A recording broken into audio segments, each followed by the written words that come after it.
Okay, class. Mr. Z here. This is your first virtual lesson. Hopefully it goes pretty well today. Alright, so I'm going to show you guys how to transform your graph today from a distance versus time graph into a velocity versus time graph. Okay? So we already know how to grab our velocity from a distance versus time graph. Okay, so the slope of our distance versus time graph has the units of distance over time, and these units tell us that our slope is the velocity of our object, right? We've already made that connection, that the slope is the velocity. So using this knowledge, we can now change our distance versus time graph into a velocity versus time graph, and I'm going to show you how to do that right now. Okay, so first you're going to need to use your equation for slope to find your velocity. So for example, right, I have units, or a point of 2 seconds of 53 centimeters and 4 seconds and 111 centimeters. So my calculation is going to be this. And when I plug that all in, I'm going to get 29 centimeters per second. Okay, so I'm just using my equation for slope, right? y2, y1, x2, and x1 will get me that 29 centimeters. Okay. One thing is if this is a constant slope, I am going to have a constant velocity. And so this is a mnemonic device that we can use, is that anytime you use the word slope, talking about a position versus time graph, you can talk about it as velocity. So you can switch out the word slope for the word velocity here. Okay. So if my slope on my graph is a constant, then my velocity is also going to be constant here. If the slope changes at any point, that new slope becomes the value of your velocity. So using the graphs from the metronome activity, create velocity versus time graph for all 4 situations. So here I've done number 1 for you. Okay, so make sure that you have your x and y axis appropriately labeled. Okay. So here I go from 0 to 6 seconds, and I go from 0 to 2 meters per second. So at the beginning, right, our slope is 1 meter per second. And at 1.5 seconds, it's at 1. And at 3 seconds, and at 4.5 and 6, it's all 1 meter per second, right? We have a constant slope, so we have what, class? Constant velocity. We should have a constant velocity here. So when you have a constant velocity, it is just flat across the, it is just going to be a horizontal line. Right, this velocity should not change. It shouldn't go up to 1.5. It shouldn't go down to 0.5. It's just going to stay on 1 the entire time. So, class, you have on the notes, you have the 3 other graphs, 2, 3, and 4 to complete. So I'm going to give you guys about 15 minutes to do that in class. So, would the substitute teacher please pause the video, and I'll give you guys that time to complete those graphs. Okay, so to show you how those other graphs work, I've done them ahead of time. So here's graph 2. It says on there that the person is moving at 2 meters for every second. So your slope should be 2 meters per second. Right? So I've done my scale a little bit different. It looks just like the other graph, but I've gone up to 4 here. Right? So here's 2 meters per second, and I have a constant slope. So this isn't going to change at all. It's again going to be a constant velocity, right? We can say it together. Constant slope is what, class? Constant velocity. It should be a constant velocity on my graph for number 2. For number 3, we have 2 actors. We had 2 people that were moving. Okay, so we had, for person number 1, I represented as the dotted line here, they moved at 1 meter per second. And the second person moved only at 0.5 meter every beat, 0.5 meter every second. Right. One thing you'll notice about these kinds of graphs, class, is that it loses all information about position. So on the metronome activity, it said that they started at 2 meters. I don't have anywhere to represent position on this graph. I only have velocity and I only have time. So if it says they start moving from 2 meters on the number line, I have no way to represent that here. Okay, I'm only concerned about what their motion was, not necessarily where they were standing at a particular time. So this could represent two people on other sides of the map, or it could represent what happened last Friday. Okay? So that's something that I wanted to point out for number 3, is that we have these two lines, but they don't intersect this time, unlike our position versus time graph. I have no way to know whether or not these people ever met at all. All right. For number 4, you guys should have a different looking graph. You needed to represent negative velocity here. So notice I have my 0 in the middle for my velocity, and I come down to -2 here. Okay, I needed to give myself room to go into the other quadrant to represent negative velocity. Okay, so at the beginning it said that they moved at 2 meters every second for 3 seconds. So from 0 to 3, I have my 2 meters up here, and I can make that a little bit thicker too to help you guys see. Okay.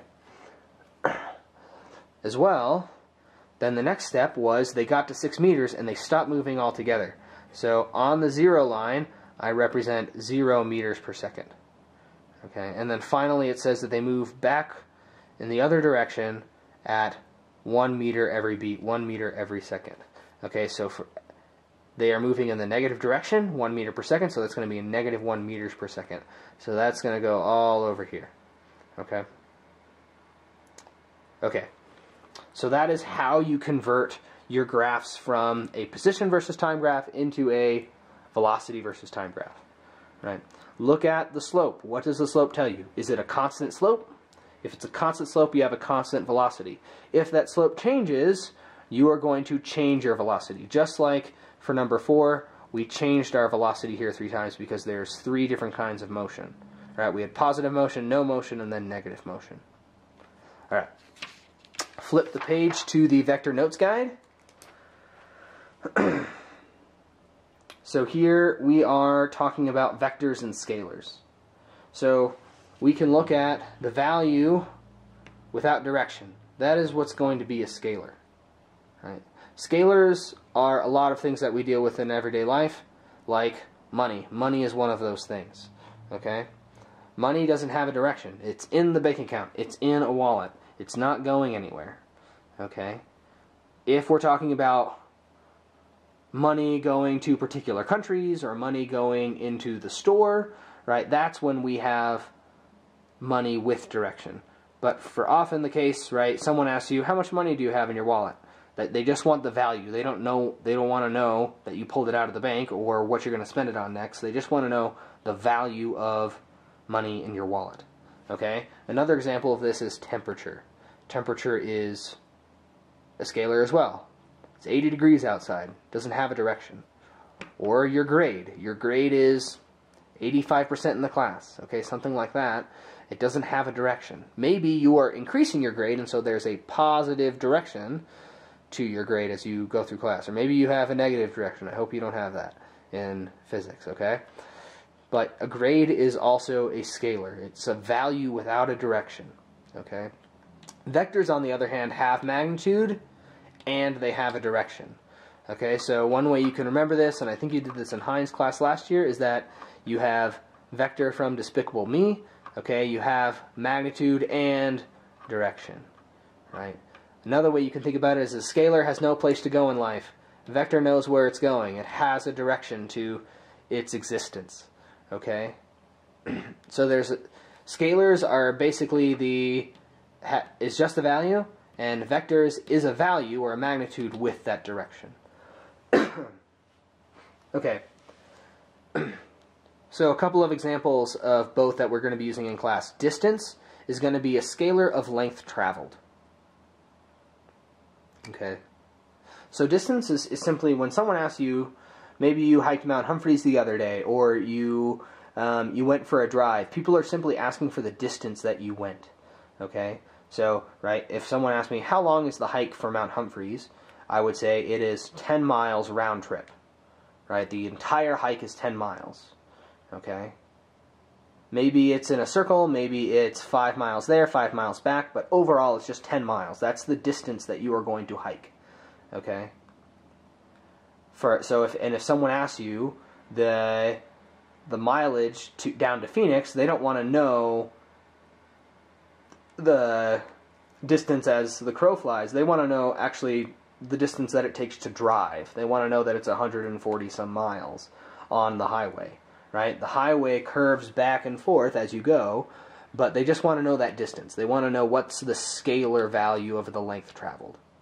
Displacement, on the other hand, that's a vector of length that is the shortest distance between initial and final position. Okay, so that's like, it's a little bit wordy there, but it's the vector of length that is the shortest distance between initial and final position. Okay? So this is when people say it's as the crow flies, right? You're not concerned about roads anymore. You just want to know that straight line between initial and final position. Okay? So if people ask you what's the straight line distance between LA and New York, that is a displacement. Okay? Right? If you go in a circle, so the displacement for a hike, so going back to Mount Humphreys, right? If you start at the bottom of the trail and you end up at the bottom of the trail, right? I don't care where you went the entire time. The initial and final position are the same place. So this is, for displacement, you have 0 for Mount Humphreys. You start at the beginning, you end at the beginning. It's just one big circle. Okay? If you hike from some place and end up at not in a circle, then you actually have a positive distance and you also have a positive displacement. Okay? But if you're moving in a circle, if you start at the beginning and you end at the same spot, you have no displacement. Okay? So that's what it means between the initial and final position. Okay? Alright, so when, a couple of examples here. When traveling down the highway, the speed limit reads 75 miles per hour. This is an example of what? So take a moment to answer this question. So the speed limit reads 75 miles per hour. Is this a scalar or a vector? What is it?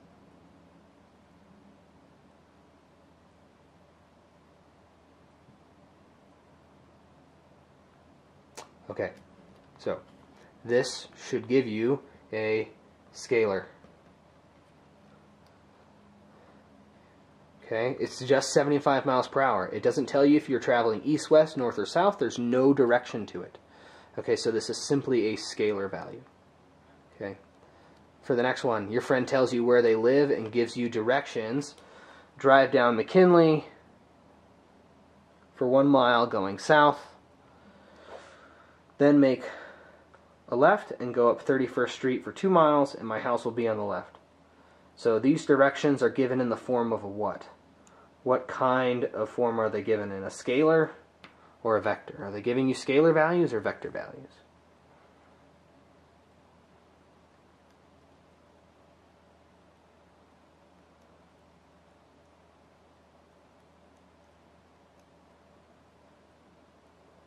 Okay, because you're including, right, 1 mile south, and you're making a left and going up 31st Street 2 miles, and the house will be on the left. These are all given in the form of a scalar. They give you a magnitude, a value, and they give you a direction. So all of these are in vectors. Okay? So physics uses both vectors and scalars, right? I talked about temperature. We use temperature quite a lot in physics, in thermodynamics particularly, and that is only a scalar, okay? But we also use a lot of magnitude, so forces are going to be, forces are going to be vectors, okay? And our velocities are going to be vectors. We are going to have momentum that's a vector as well, okay? So we use both of these in physics.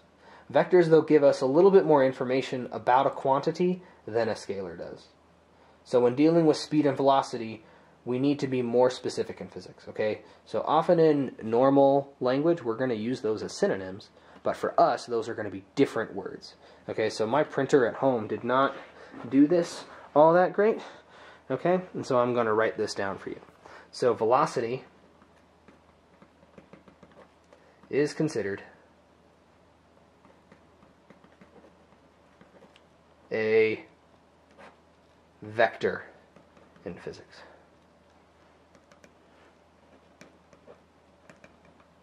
Okay? And the definition for velocity, it is a measure of how fast something is moving.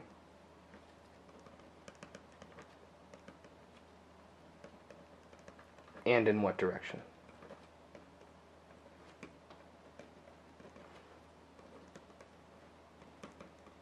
Okay. Speed, on the other hand,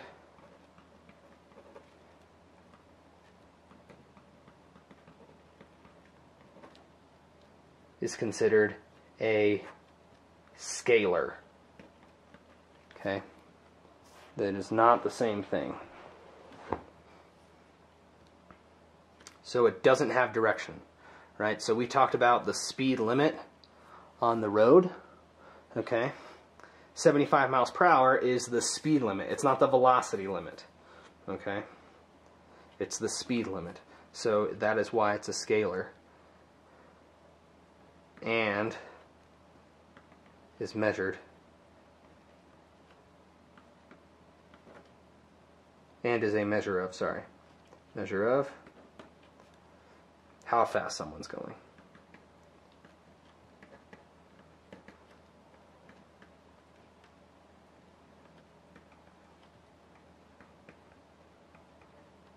Oops. Okay. So for us right now, this is the main thing that we need to remember, is that velocity is a vector. Okay, so it's telling us how fast someone's moving and in what direction. Okay, so if you wanted to talk about the velocity vector, right, you can tell someone that you want them to move 3 meters per second to the left, or 3 meters per second to the right. Okay, that's including both the magnitude and the direction. Speed is just run at 3 meters per second. Okay, drive 30 miles per hour on the road. Okay. All right. So you have some work to do for the rest of class. Please work on that. You can work on it in pairs for now. The sub will be helping you out as they are able. All right. Thank you very much, guys.